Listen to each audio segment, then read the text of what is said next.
So yan mga guys, no? Hindi papayag ang China na hindi maiupo, no, ang kanilang kandidato sa 2028. Yan ang kanilang tatrabahuin na kailangang maiupo si Sara Duterte para matuloy ang kanilang agenda sa West Philippine Sea.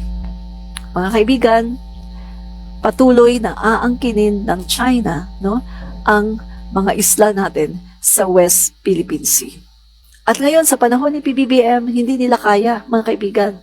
Dahil nakita natin, no, kita ng buong mundo, yung resistance ni PBBM. Na kahit ang presidente natin hindi nagmumura, pero nakikita ng buong mundo kung gaano ang ating Pangulo ay naninindigan. In fact, mga kaibigan, hangang-hanga sa kanya. Yan sina Joko Widodo, yung mga leaders sa ASEAN, no? Hindi lang sila nagsasalita, mga kaibigan, pero hangang-hanga sila kay PBBM. Dahil, kita nyo tayo lang ang Pilipinas ang talagang umaalma ng husto sa ginagawa ngayon ng China. No? So, ayan mga kaibigan ang agenda ng China.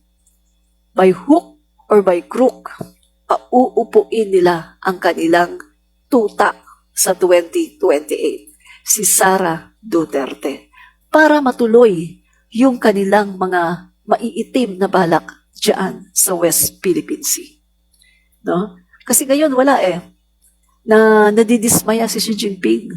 Kasi yung kanilang mga plano, mga guys, alam nyo ba mga guys, talagang plano na nila mga guys na tatayuan ulit, magtatayo ulit sila ng military bases dyan sa West Philippine Sea. Pero hindi nila ngayon magawa dahil kay President Bongbong Marcos.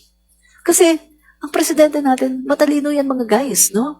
Nakita niya na hindi effective yung ginagawa noon ni dating Presidente Duterte. Hindi effective Biro mo nakipag-best friend na siya sa China para yung mga mangingisda natin, makapangisda ng maayos, hindi ibubuli. Pero ganun pa rin. Binubuli, hindi nakakapangisda. At mas dumadami pa mga kaibigan yung swarming na ginagawa ng China. At para silang mga talangka, no? Na talagang ginagapang nila ang ating mga isla, unti-unti. So, nung nakita yan ng ating Pangulo, kaya mga guys, pinayagan niya ang EDCA. At hindi lang yan, nakipag-alyansa siya mga guys sa iba-ibang mga bansa sa buong daigdig. Para talagang mapigilan itong China sa kanilang ginagawa. Kasi, ang military forces natin mga guys, aminado naman ang Pangulo natin, no, na hindi pa talaga natin kaya. Pero meron tayong ibang mga options. Habang dinedevelop, minomodernize ang ating military forces, may option tayo. Pwede tayong pagtibayan ulit ang ating mutual defense agreement sa Amerika na ginagawa na nga, no? At yung pagko-collaborate natin sa iba-ibang mga bansa, mga malalaking bansa sa buong mundo. No? So, kaya ang China ngayon mga guys, tuliro sila At ito ang aim nila. Kailangan mapatalsik itong si Marcos. Mapatalsik yan. Dahil hanggang andyan si Marcos ay talagang hindi matutupad ang plano nila na pagsakop sa buong West Philippine Sea. Na nandyan ang ating mga EEZ na sinasakop din nila. Pero hindi nila ngayon magawang sakupin ng todo at tayuan ng mga military bases dahil nga dito kay PBBM na talagang umaalma. See, nilagyan nila ng floating barriers. Pinatanggal ni President Marcos. Hindi ina-expect ng China na gagawin yan ni PBBM. Dahil sa panahon noon ni Duterte, hindi niya yan ginagawa.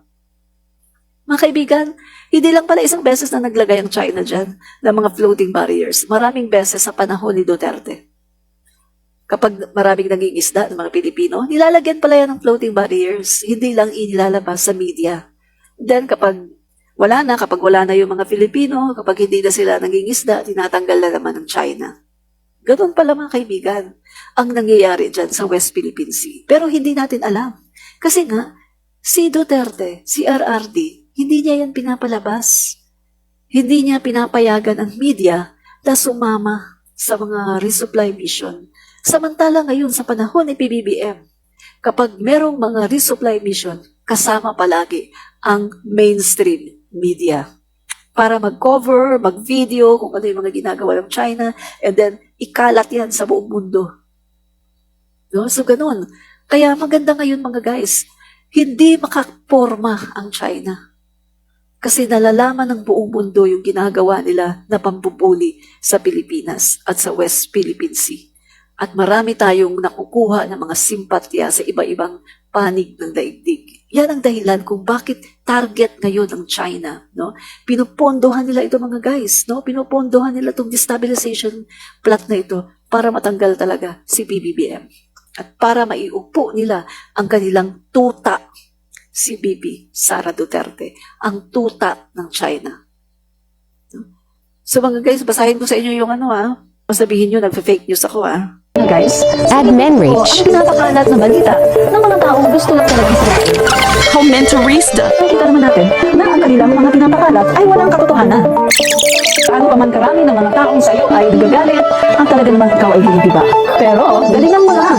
Dagdagan mo pa, mga kaibigan. At the end of the day, performance doesn't lie. Muli si Admin Rich.